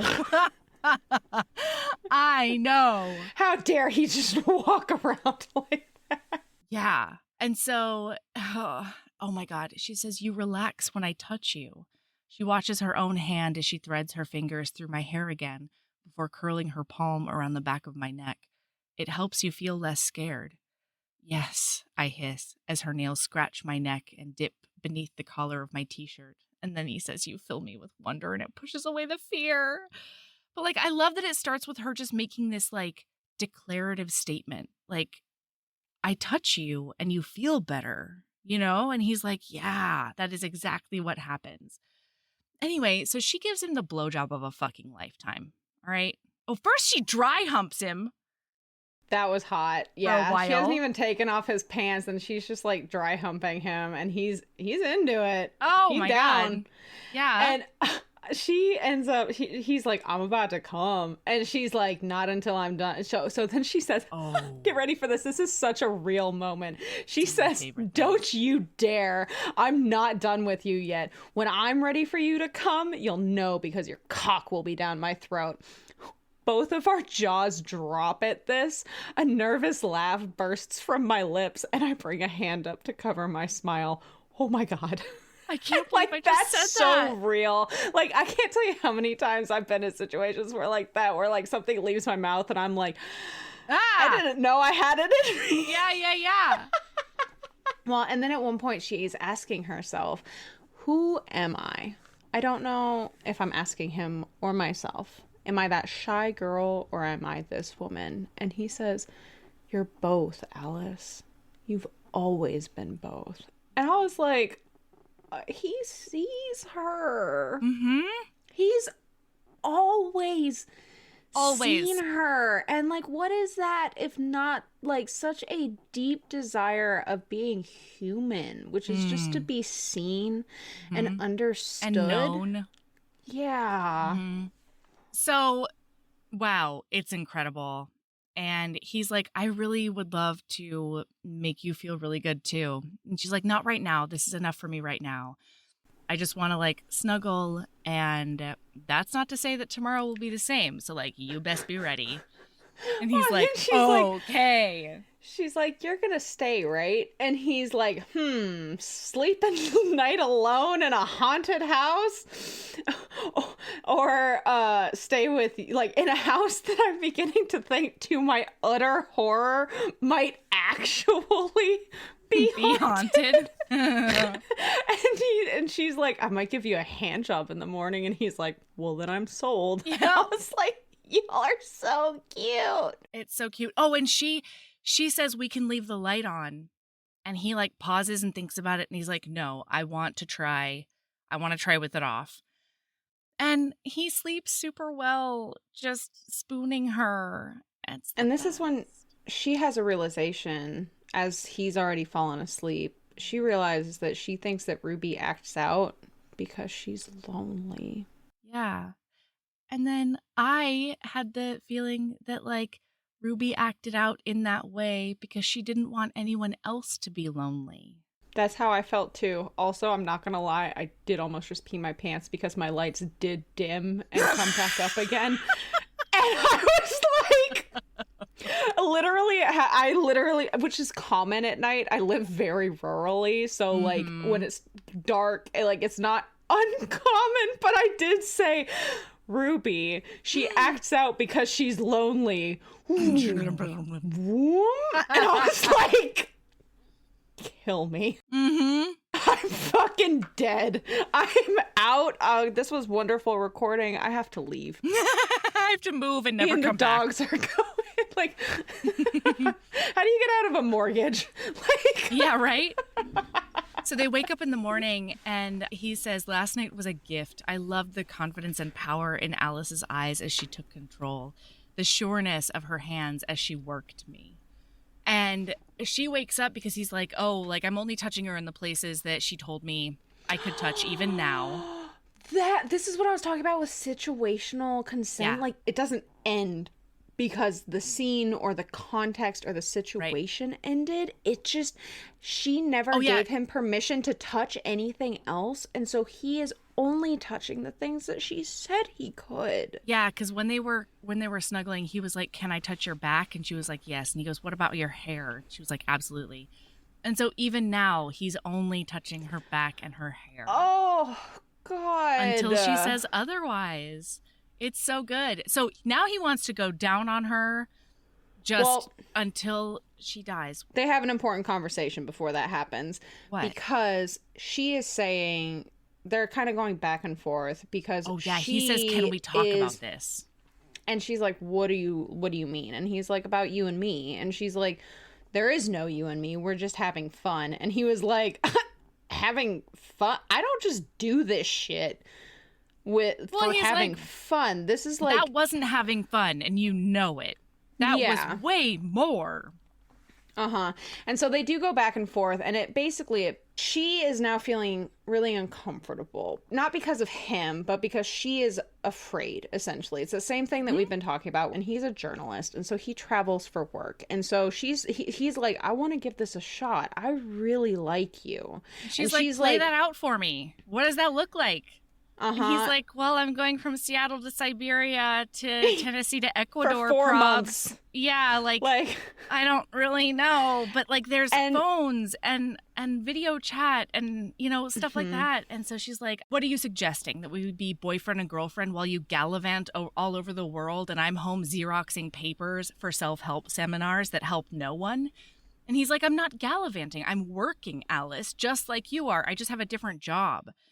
And then he says, if I'm not what you want, just say that. Don't make excuses. And she says, there's no trying because I know how it's going to turn out. And so he's like, okay, so clue me in. How is it going to turn out? And she says, you're going to find someone more beautiful and interesting than me. She says with force, her face going red. Or just decide your life is more beautiful and interesting without me and you'll break my heart. Her voice cracks. And I'm going to be where I've always been, trapped and lonely. And then she puts her hand over her mouth because she cannot believe she just said that. And he's like, Alice, and reaches for her. And she's like, oh my God. And she hides under the blanket. And she's like, fuck, oh God, please, please pretend that didn't happen. And he's like, Alice. And she's like, no, I don't want the pity in your voice. Like, you gotta, no, just pretend it didn't happen. And he's like, it's not pity. I know. And so he ends up under the covers with her.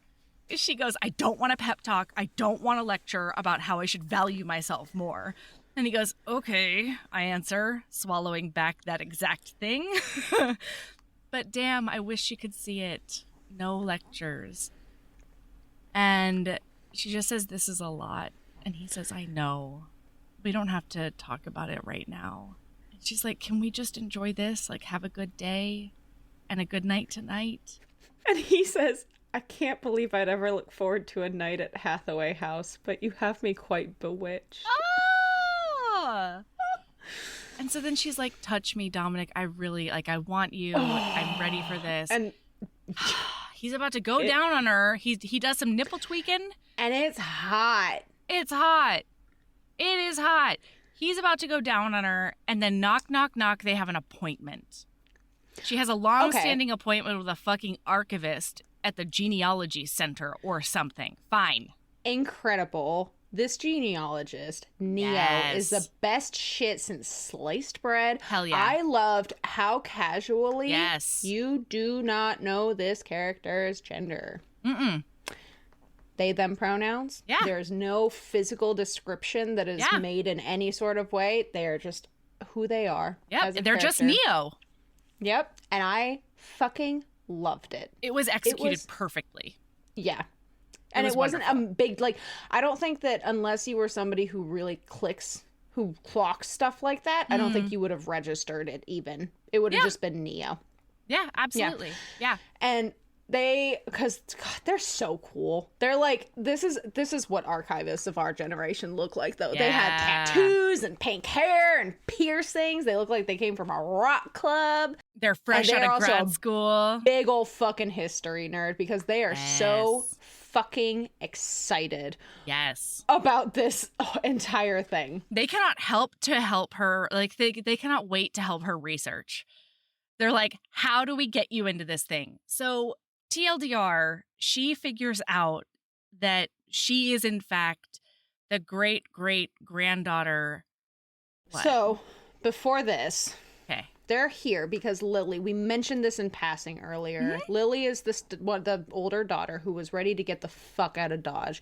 She wanted nothing to do with this. She disappeared into the nether. Like, she never told her family the man she was marrying. She just literally is gone. Yeah. And so they are here looking for Lily because she is the last remnant. She's the only other descendant. So if there is another branch of the family tree, they have to find Lily to figure that out.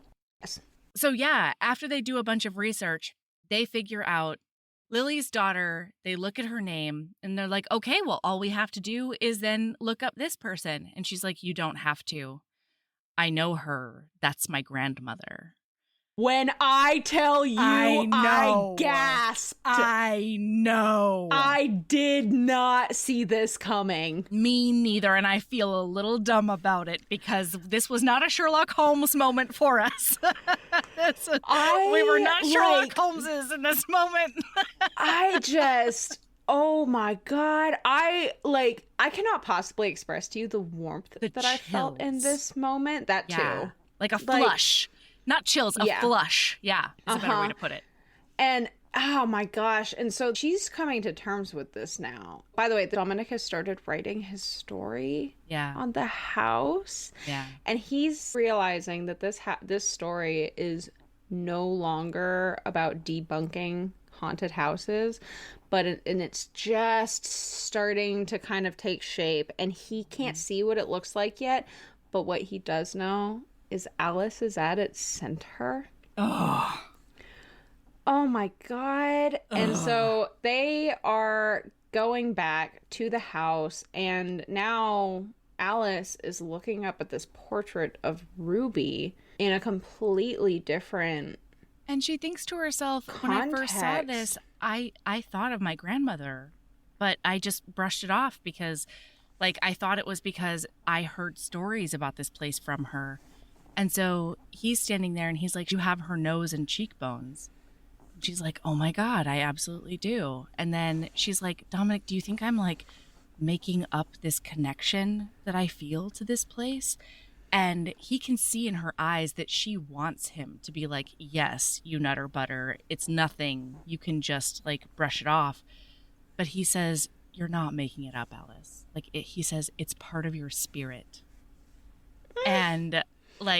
And then he tells her, especially because she's a writer, he's like, you could tell this story just like you tell it to her. This is Ruby's story. This is your grandma's story. And it's yours. Yeah. And then she's tired and overwhelmed. They're having a big ball tonight. And so he is like, you need to rest. And so he does scoop her up and put her to bed. He tucks her in for an afternoon nap, and he says, I'm going to be over here writing. That is the sexiest thing. I cannot. Love that. Yeah. Ooh. So she wakes up, and he is, he's still in the writing hole. He's just in the zone. So she gets up and she gets a little bit ready, and they're supposed to go to a ball situation. It's the last thing. So she gets ready, and then he finally figures out, he gets to a stopping place and he gets up. He sees her in this red gown that she has on. This scene is so hot. This scene knocked my socks off. Yeah. Well, mine were still on. But that's just, don't look at the feet. So he's like, oh my God, you look incredible. And she asks him about the article because he's like, I think I have just enough time to make you come before we go down to the ballroom. 14 minutes, by the way. That's what he had. Mm-hmm. 14 minutes. Yeah. And so she's like, I don't need that. You know, I'm totally fine. And he's like, no, I really feel like you're not. And also I've been thinking about tasting you all day / since I saw you. And then she asks how the article's going. And he realizes, he goes, oh, yeah, no, that makes total sense. You need to read the article in order to feel completely secure because I came in with an agenda that you don't agree with. So yeah, like I want you to read the article. We only have 14 minutes though. So come sit down at this chair. Take off your panties, sit on this chair and spread your legs. You're going to read and I'm going to go down on you. And yowza. And then we have the cutest thing. So earlier in the book, she makes the statement that her bar is set somewhere above, mostly knows where the clitoris is, but below insists that she has a Brazilian. Right. And so it's made it like this just kind of puts a note in there that she is self-conscious a little bit about personal grooming standard, which to be fair, like society is not kind about that in the current climate. It has not been for a very long time. Yeah. And so she is like, I wasn't expecting to have sex this weekend and I'm not like groomed or anything. Yeah. And he says, Alice, I've been trying to get this point across, but perhaps it bears repeating. I, like all the parts of you, I am sure. By the way, as he's saying this, he's like crawling his hands up her legs and like touching her all over. And he's like, I am sure I will love your perfect pussy in whatever state you choose to keep it in. And then he kisses her. And I was like, He tosses my underwear aside, slides the end of my dress up, and then he kisses her. It's so sweet. So then, as she's reading it, it's entitled "What I Learned in a Notorious Haunted House: A Self-Expose." And so we read this scene where she's reading the article and then also experiencing him going down on her. And he keeps on stopping to be like, keep reading. I'm not going to keep doing this if you're not reading. Well, because at one point she tenses because she starts to read something, but it gets to, like, this is before it starts becoming clear that, so basically what the article is he's like, I came here to prove to everybody that ghosts are bullshit. Yep. And people who like them are like, they're missing something in their life. Yeah. Yeah. And so she tenses. And he like pulls away. He is in the middle of eating her out. And he's like, it's okay, sweetheart. It gets better. And then she's like, oh, okay. And so she keeps reading. And then it turns into him realizing that because he was once scared as a little boy, he wanted to explain this away. Because if they didn't exist, then what happened to him didn't actually happen. Can I read you one of the paragraphs? It's one of my favorite things in the book. He says, when things scare us, make us feel small, or shine a spotlight on the reality that in the end, most of us know almost nothing. It's our nature to want to minimize them or explain them out of existence. We do this to people, to belief systems, to identities. And in a smaller way, I did it here at Hathaway House. Because something frightened me, I wanted to explain it out of existence. And then later on, he says, like, there's a power in belief that propels us past our normal constraints of thinking. Like, it's a beautiful, gorgeous I want to read this actual article. I know, right? Like Eliza McLane. Hey, girl. Hey, if you want to, like, make that... actually, at the end of the book, she says, like, if there's a special scene between Dominic and Alice that you particularly want to see, like, she's not opposed essentially to like writing an extra so like Eliza McLane, Melody and I are here to I would love please this request this actual article. Like, if you fleshed it out, let these bitches know. I would read that. Yeah, like, absolutely, it's beautiful. in just Honestly, the snippets like we get. all of Eliza's writing is just this book, y'all. I Gorgeous. cannot possibly express just how beautiful this book is. Like the Yeah. way it handles self-doubt and finding yourself, but still feeling joy in the midst of it all. Yeah. And like hoping hope. for more. Like, Yeah. God, it's really beautiful. Well, and just like the prose itself is just gorgeous. Like without any of those sentiments behind it, the prose itself is just beautiful. Evocative. Like I felt like I was in this house. Yeah. For both good and for worse. For better or worse. And so, this is so cute. So she comes on his face. Yes. And she like rumples up all his hair and she gets all dressed again, right? And they're about to go back downstairs and she tries to like put his hair back and she's like, he's like, don't no, I you're earn not this allowed. hair. And she's like, everyone's gonna know what we're up to. And he's like, I worked hard for this hairdo. Right. I'm keeping it all night. And also, he knows that when they go downstairs, she's not wearing any panties anymore. She never put them back on, which I love. So they go down and she, like, you know, she flounces and mingles and talks to a bunch of people because a lot of people are there just for this one night event. So she's talking to a bunch of people who also believe in the paranormal and like believe in ghosts and stuff. So she's really excited to do this. And he is talking to Gregory, and Gregory is like, she's incredible. Like, it's in all the time we were corresponding but never actually met, I felt like I knew her. And he says, yeah, she really, really is. And then they talk a little bit about how Gregory and Luis are having a hard time keeping the house up. And how they always talked about traveling after in their retirement, but they can't really do that with the house. I should have known where this was going I know, at right? this point. I know. I had no idea. Me neither. We were not Sherlock Holmeses. We were too caught up to put our monocles on. Terror. Yeah.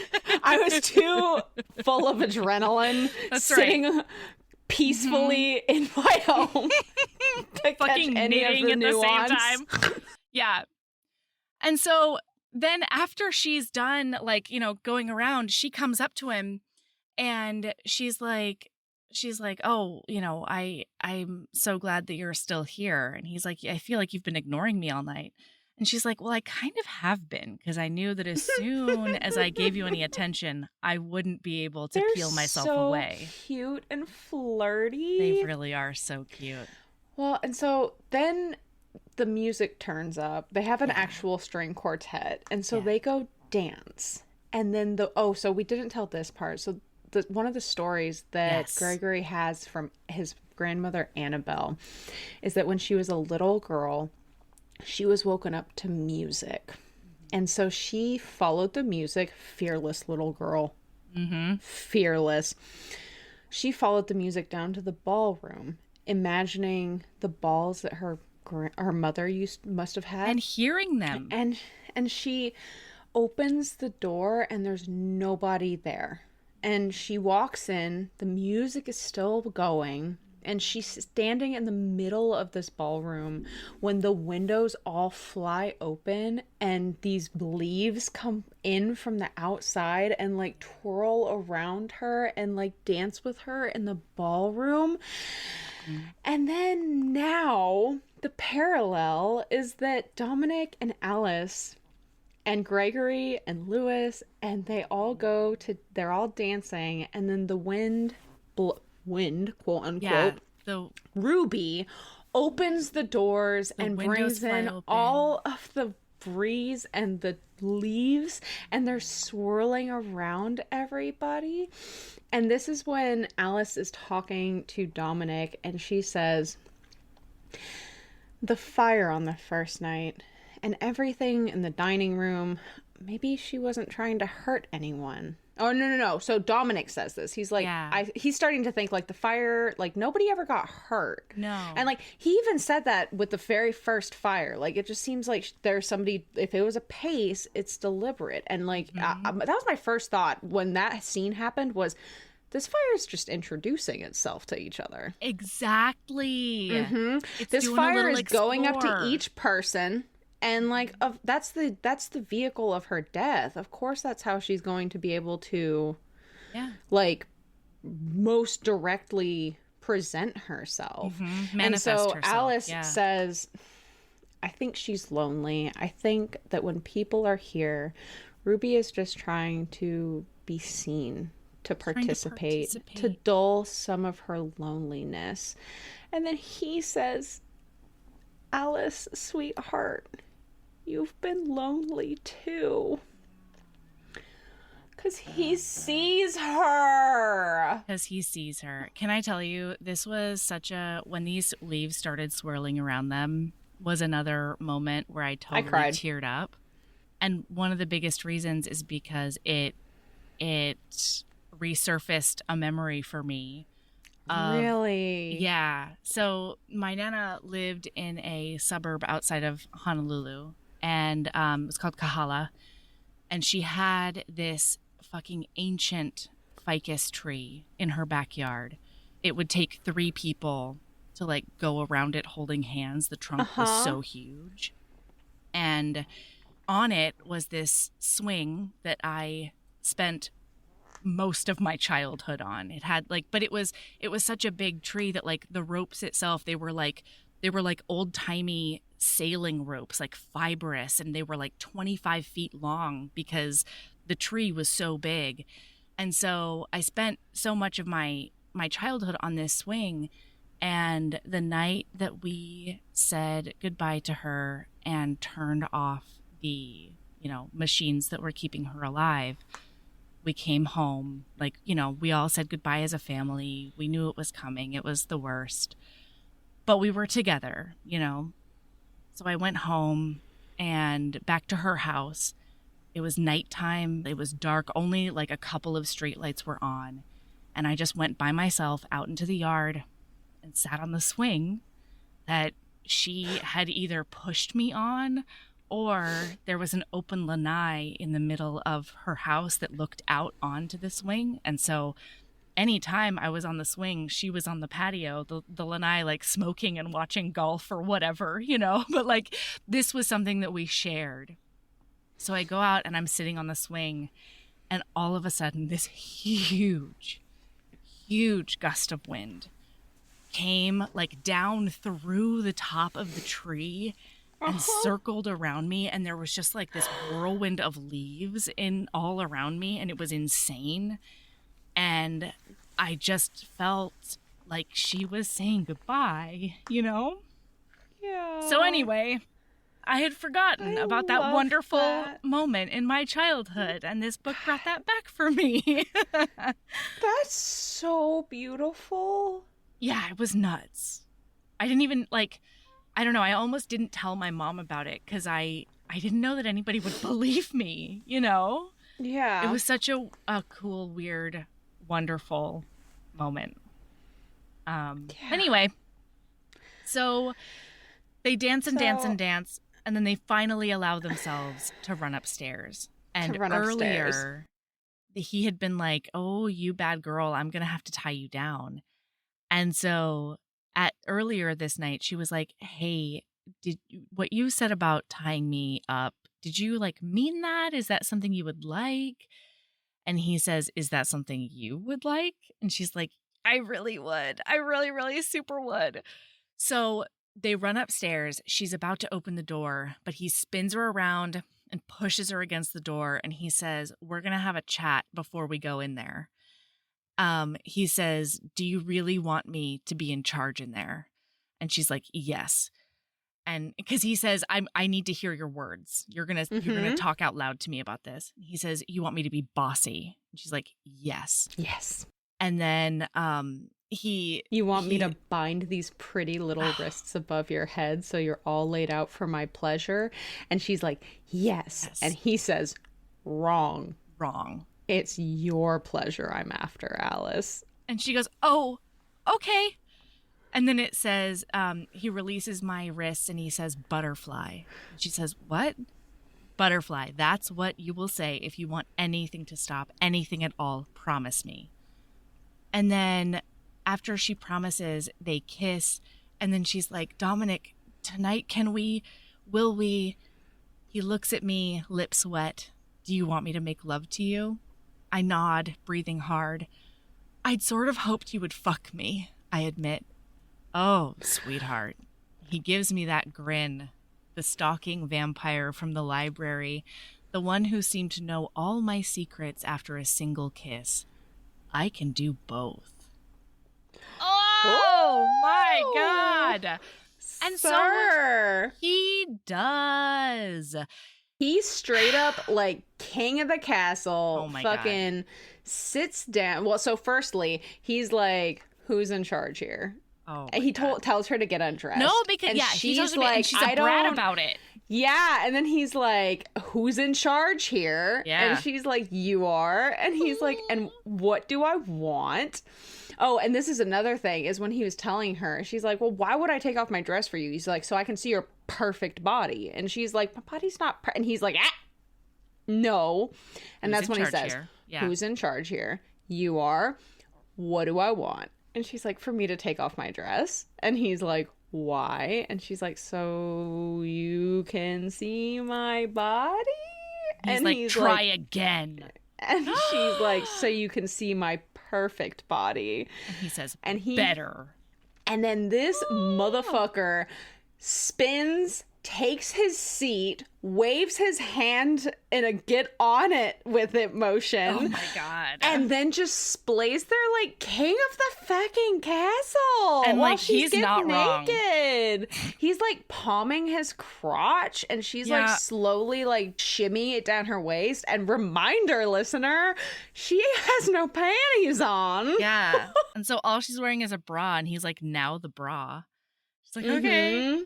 And then he says, get on the bed, as he's pulling his belt off of his like pants. Snaps it out. I can't. By the way, this is one of those scenes where, in the hands of a human being who knows pressure points and where like how to safely bind and restrain somebody, not a problem. And I fully believe that Dominic is capable of doing this safely. To be clear, listener, don't let just any rando put a belt on you as handcuffs, because they will fuck up your wrists. So he like cuffs her out, and then he is sitting on her chest essentially and pulls his jacket off, chucks it to the floor, unbuttons his shirt but leaves it on, and then starts rolling up his shirt sleeves. How dare you, sir? Oh my God. And then she's like, I want you in my mouth. I need you in my mouth. And he's like, tonight's for you though.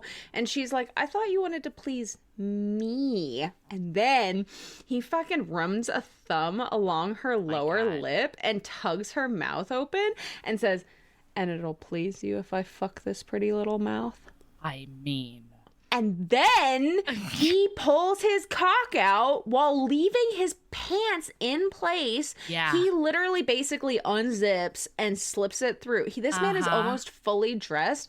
And then he puts one hand on the wall and face fucks her. Yeah.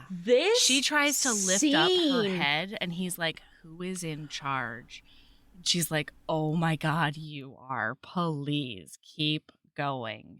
Oh, it's hot. And so he's like close to coming, and he's like, okay, we gotta stop this. This feels too good.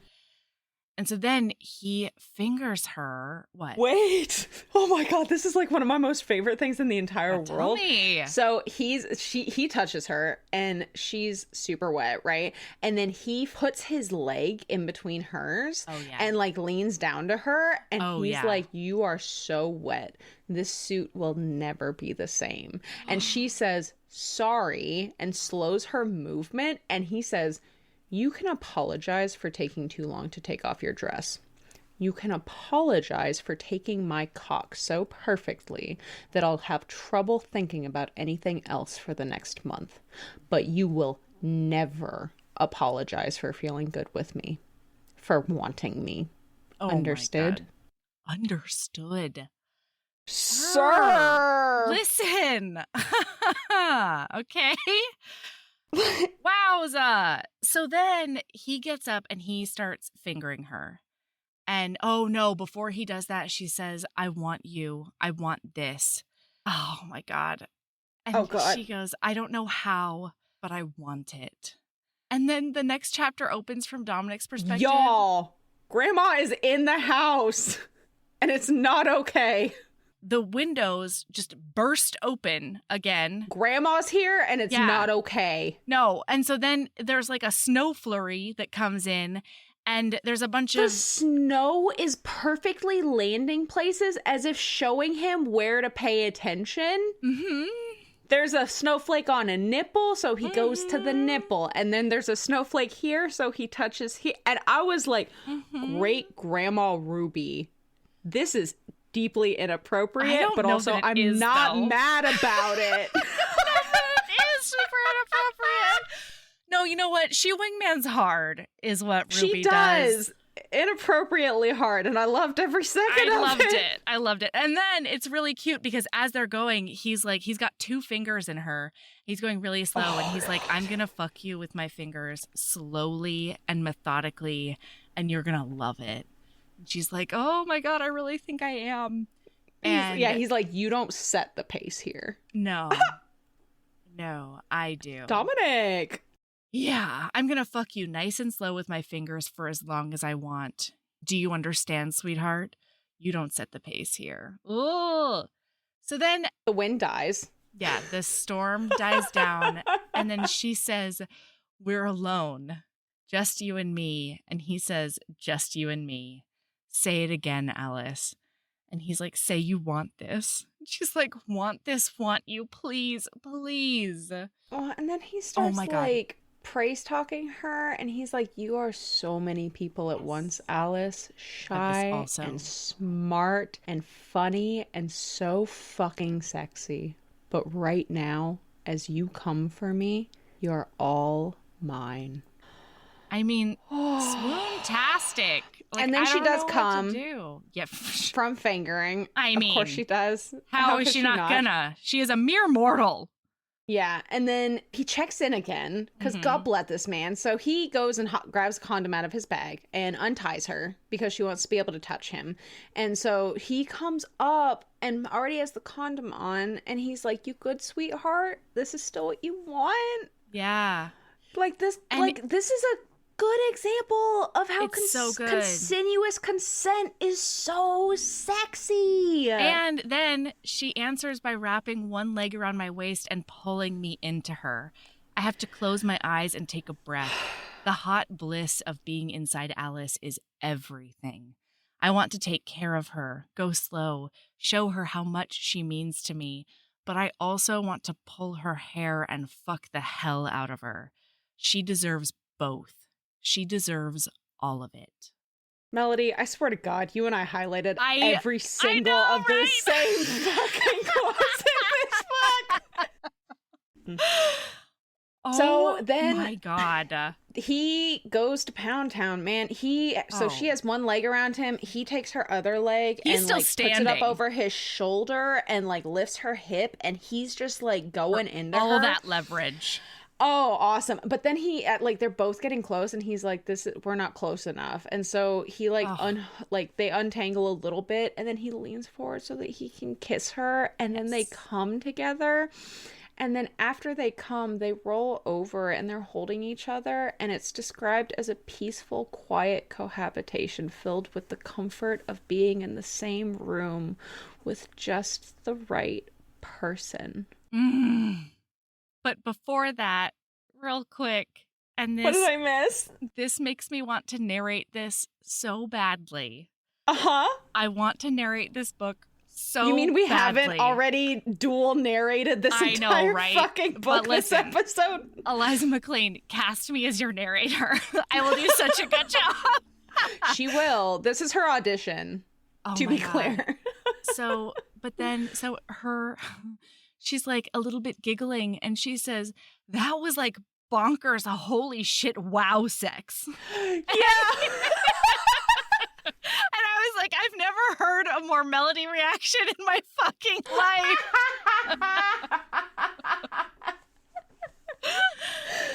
He says, Truly. bonkers, holy shit, wow sex. Is that an official term? And she goes, you should put it in an article. I'll donate that phrase to you. Also, we forgot to tell listener that in the article, it's the title. It says, by him, research by Alice Calderon. Yeah. Holy shit. Also, he's going to see if she can get a stipend for all the research she did. Yeah. Oh It's my bananas. God. And then they have a happy ever after from here on out.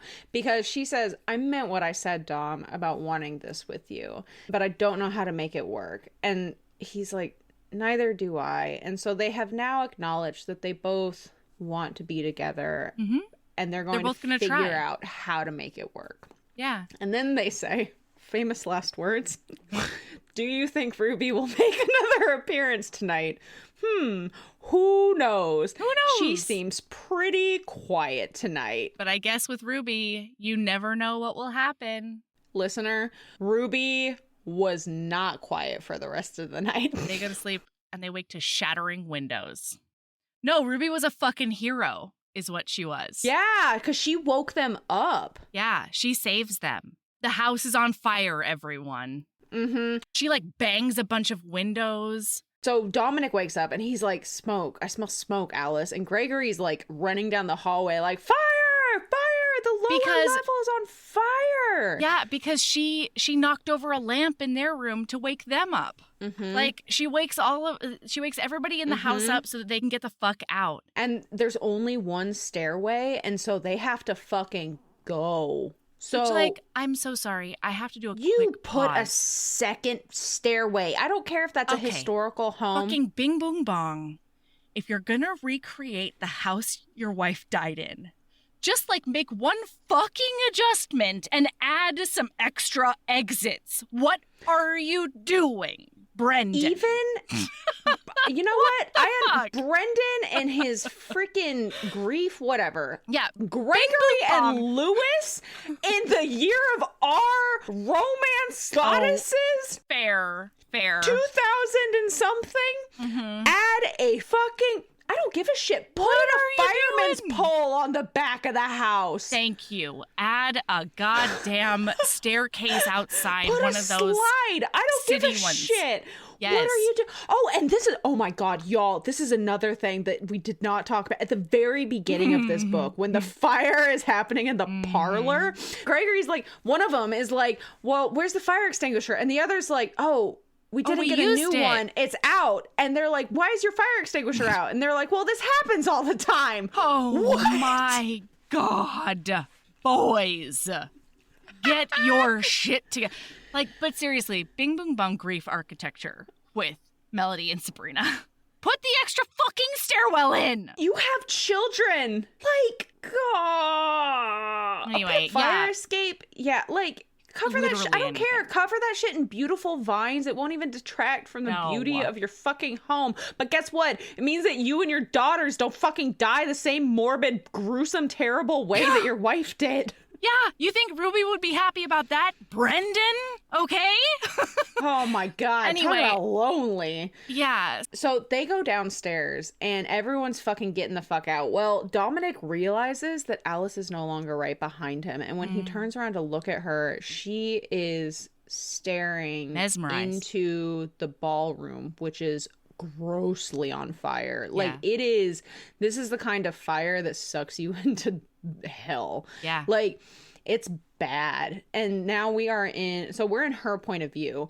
And she says, I'm that woman in the mirror again. Because earlier in the book during dinner, when they see when she's looking in that mirror and she's the only one in there, when we get back to her point of view, she talks about how she sees herself, but she also saw all of these other ghostly shapes that looked like all of the past women of wherever. Looking back, now that we know Ruby is her great-great-grandma's, probably all of the women in her family. Yeah. I did not catch that the first time around. But she's I'm that woman again. Layers of generations piled one on top of the other. Love and pain, all touched by fire. I don't know how to walk away, how to leave this house when I've just found my place in it. And Melody fucking Carlisle, this is the moment where I went, is this not an Like, there was a part in a different book Really? She walks into that fucking fire. Totally. But that is a different genre. That is. But I did have a moment of panic where I was like, Eliza McLane, don't you fucking do this to me. Fuck me over. And then she doesn't. Thank God. Because Dominic grips her shoulders and he says, this is just a house, just wood and stone. You keep the stories alive. He lets go of one shoulder to tap my chest, thumping against my breastbone. You keep the magic of this place going, but we have to leave right now, sweetheart. And he tugs her one more time and she's like, you're right. And so they make a run for it out of the house. And right after they leave, the house just combusts, collapses, completely aflame. Yeah. And she says she waited until we were out. And Gregory and Lewis are standing there. And Gregory says, Alice, do you feel it? And she says, feel what? And then it's that spiky supernova in my chest, the achy part of me that drew me here, that pulsed when I looked in the mirror. It's twirling, it's softening, it's gone, I say, astonished. She's gone. And then Gregory says, she's free, Alice. She's free. Fuck. Y'all. I don't want to talk about how many times I cried in a 160-page fucking book. Like, right? How dare it was she? So good. So then he looks at her and he says, come with me, Alice. Decide to come with me. And she's like, come to where? Siberia. Yeah. She's like, to Seattle, to Siberia? Well, and then he's like, or I'll stay. I'll cancel everything. And she starts thinking about what that would look like because she's like, oh my God, he'll stay with me. And then she realizes what that looks like. Why she would we keeps get a working shitty for apartment? douchey McFuckface. Yeah. She keeps hating her life and blah, blah, blah. And then they figure it out. She says, I could keep working for Mrs. Marshall while I look for something more fulfilling. And fuck that. Ruby saved me. She brought me Dominic. She set my life on fire. And she sure as hell didn't do it so I would trap myself back in how things were 3 days ago. Oh my God, it's an HEA. And it turns out like she spends that time writing a book about all these generations of women and the house. Yeah. And it's a beautiful memoir that I would also read, Eliza. No pressure. And it's just like fucking gorgeous. And then the epilogue is so sweet. Like they're working, they've been together for 2 years. They have the cutest proposal because basically what happens is it was a Sunday morning last June, rain tapping at the windows of our apartment when I woke slowly and turned to look at Dominic to find him already watching me. Marry me, he'd said. And I'd said yes. And I was like, So, because in this epilogue, to be clear, this is where I was like, Dominic, you and I are not the same fucking person, you absolute Looney Tunes motherfucker. All right. And this, I understand his reasoning. It is super sweet and super adorable, and I love that so much, but I could never. Tell the people why. He bought her a haunted house. By the way, there's some really good sex in this epilogue. We're just not going to read it to you. There's a finger blast to save everyone. And a fucking eat down. Also eat down. Yeah, sure. I'll take it. Hey, you know what? Sure. I'll give it to you. And then like a real good fucking. And he is taking her to this surprise because apparently this local haunted house was put up for sale. And so she's been gone for 3 weeks finishing her book, right?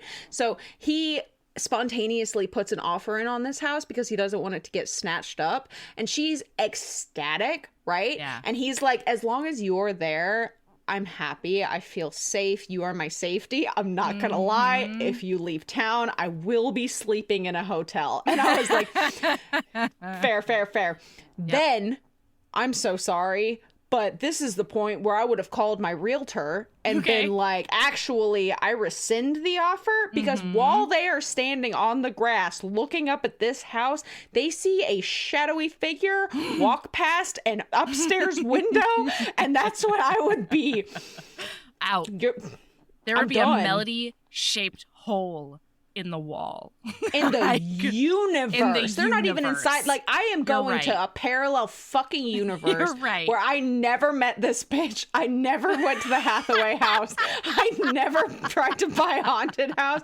I'd like go into that parallel universe and be like, hey, Sabrina over here, you need to get through. Go back there. There's a hot lady waiting for you. You've got growth to You got to take happen. my space, okay? Mm-hmm. You're taking my place, and I'm living here now. The end, listener. This book was incredible. This book was so fucking good. Yeah. Yeah. Like, wow. Shit. So good. I'm going to be reading every fucking thing. This isn't a new author. This podcast is the worst thing that's ever happened to my TBR. I hear you. Yeah, I hear you. I'm also sorry, not sorry. Okay. Do you have a lady love? The only one I can think of is that one that I messaged you about where I was like, it's way too fucking private and I'm never actually making that a lady love. You go first. Okay. I'll tell you what it is. I've been private. No, that's definitely as soon as we stop recording, you're telling me. So my lady love is a little show. It's been a really long time since I have like had the time or bandwidth or inclination to like actually make myself watch a show that's not something we're just like watching as a family. And so the other day I went out and I decided to take my laptop to work on the couch next to Michael, and he was watching, I think, the 6th episode of a show called Gen V. It's on Amazon Prime, and it's in the universe of The Boys, which is that dark superhero show. And this is all about these kids who have powers who are at like a superpower university. Mm-hmm. And it is just as dark and twisty and a little bit fucked up, but also like has the sexiest relationships, and I don't know, just like the emotional arcs of each character has been absolutely on point. My favorite relationship is an enemies to lovers that maybe it's more like rivals to enemies to lovers kind of situation. Mm-hmm. But one of the people in that duo, their superpower is that they shift between genders, and each of their forms has a different power. So like when they're the girl, they can like push stuff. It's like a kinetic thing where they can like fuck you up without touching you kind of situation. Oh, that's cool. And then when they shift into the boy form, they're invulnerable. So it's like they go from hitting somebody, and then as the other person is swinging at them, they'll shift into the boy invulnerable form. And like the whole thing is really cool, and it's such a nuanced, really gorgeous character because they grapple with a lot of things. One of them is like their dad wanting them to only present as a boy ever. Like just forget that the girl half of you exists. And the way that they experience romantic relationships, trying to figure out like why a person is attracted to them, or like do they have a preference for which form they're attracted to kind of situation. And it's so well acted. It's also just like gory AF. Like all of it. One of the characters, he's got some mental health issues. He's also been like tortured basically his whole life. Oh no. And so one of his quirks is that he starts seeing everyone as Muppet puppets. And so like there's a whole scene where it's just like puppets like ripping heads off, and like a bunch of red glitter will spray out of the puppet. Oh my god. So they do this whole fight scene with puppets, and it's incredible. So yeah, Gen V, huge recommend, but like check the trigger warnings. I guess. There's a bunch of wonderful shit. There's suicide. There's everything in there. As a show from the universe of The Boys would be. Okay. All right. What's your lady love? I swear that this is not a plug. Okay. But my lady love was the Twilight watch party. Holy shit. This weekend. That was life-giving. It really was. Like, we weren't quiet during it, and it's okay. Like, usually we're watching movies where, like, most of us haven't seen it. So, like, it makes sense that we're not talking over the movie. But, like, just getting to revisit like the nostalgia, and then on top of that, like talk to all of these fucking badass romance readers and like interact face to face with a bunch of HBs watching this movie that we all have a history with. And learning like, so much from learning people. Stuff. Yeah. And then like the chat afterwards, that inevitably that's what watch parties turn into, where that's like my we all favorite end up part of continuing watch to talk for like an hour and a half about books and just tropes and things that we love. And like it just makes me really happy because I have a really busy week coming up ahead of me, and so usually I wouldn't do anything the weekend before I go to a conference, right? Because I need those few days to just on my own. But like that was recharging. It was. Like I didn't feel exhausted from it the next day. I usually would have. Energized. Yeah, and I just that's my lady love. And like that's just so the most specific, most recent example that I have of it, but in general, my lady love is just watch a fucking movie with your internet friends, man. Yeah. It does not have to be an in-person thing. Like, just watch a movie with your friends. It's fun. Such a good way to just hang out. Yeah, hard recommend. All right, keep being a badass.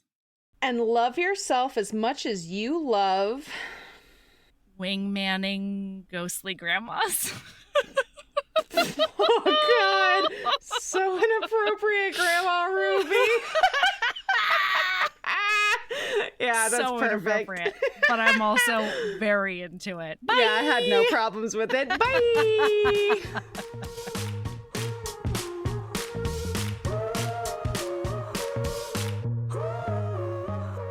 Heaving Bosoms is produced by us, Melody Carlisle and Sabrina Bradley. Editing is done by Melody Carlisle. Our theme music is by the incredible singer-songwriter Brittany Fonts, and our art is by ultra-talented author Kate Pryor. If you like our show, remember to follow us on your favorite podcast app, rate us 5 stars, leave a nice review, and of course, tell all your friends about us, even if they don't read romance. If you want to get in touch, you can email us at heavingbosomspodcast@gmail.com. If you want more of us, visit patreon.com/heavingbosomspodcast.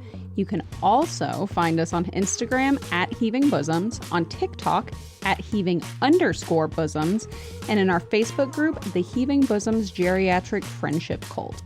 Head over to our website to sign up for our newsletter, get our Reading Embrace printable, and check out my audiobooks at heavingbosoms.com.